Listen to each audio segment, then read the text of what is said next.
friends. I hope that you are well. This coming Sunday is Palm Sunday, and that means it is the beginning of Holy Week here at St. Philip's and in the church.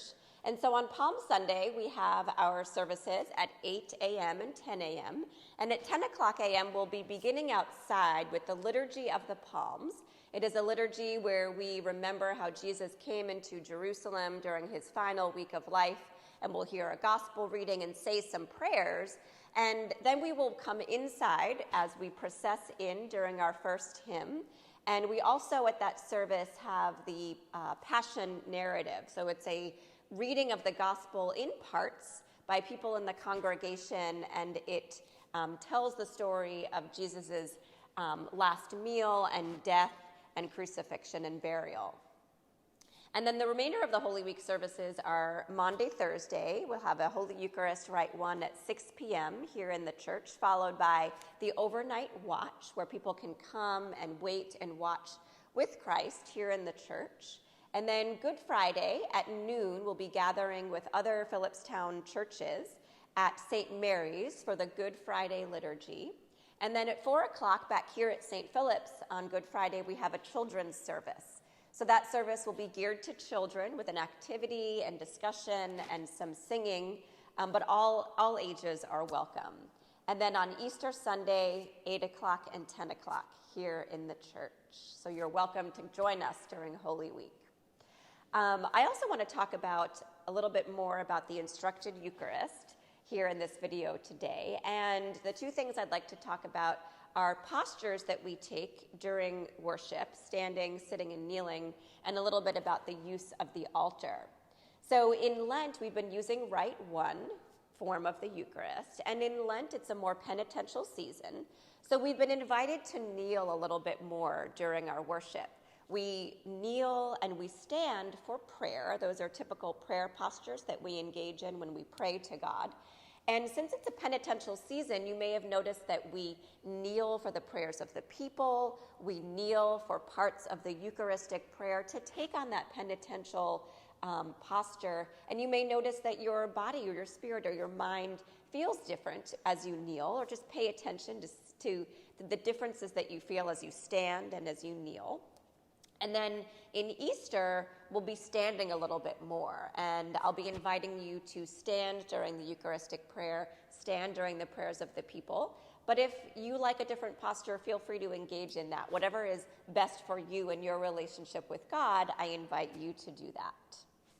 And also, the worship committee has been talking these past weeks and months about the use of our altar, our high altar, and our freestanding altar. You may have noticed that in seasons past, we've been using the freestanding altar that was made for the parish house worship during the renovation of the church. And we've had the freestanding altar in two different locations here in the church during different seasons of the church year. And we've tried out those two different locations, and I wonder what you think of them. We are in the worship committee talking about whether the use of the high altar and the use of the freestanding altar makes sense for our worship here at St. Philip's, and which seasons of the church year we want to engage in the use of those different altars. The high altar sometimes feels more transcendent. Everybody is facing the same direction toward the high altar and toward the windows that are behind the altar.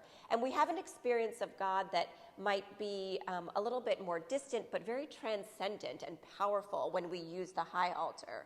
And then when we have the freestanding altar, the sense of God might be more immanent or with us. The altar can be closer to the congregation.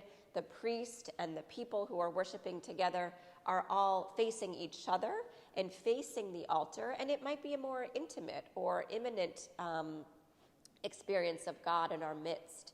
The people in the congregation can see the elements on the altar and see the consecration of the elements, and at the high altar, there's less of that interaction. And so there might be appropriate times when we use the freestanding altar. There might be other appropriate times when we use the high altar. And so we're going to be talking about that and trying out different configurations of the altar over the next few months. The other thing that the worship committee is considering is is the freestanding altar that we use now the best altar for this space? It doesn't, the front of it is solid, and it's just a solid piece of wood. And when it is placed behind me here at the altar rail, it blocks the view of the wonderful and ornate stonework on the high altar. So we're not able to see that when we use the freestanding altar in this position.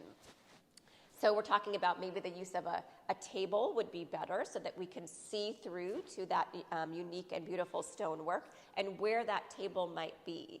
So as we talk about this in the worship committee and as we talk about this more in worship and try out different configurations, let us know how you feel. Let us know your experience of God and your prayer as we try out these different positions and talk about them in conversation. So I hope that this has been helpful for you, and I hope that you have a great Holy Week and Easter, and I look forward to seeing you at those Holy Week services soon this Sunday and during Holy Week. Take care.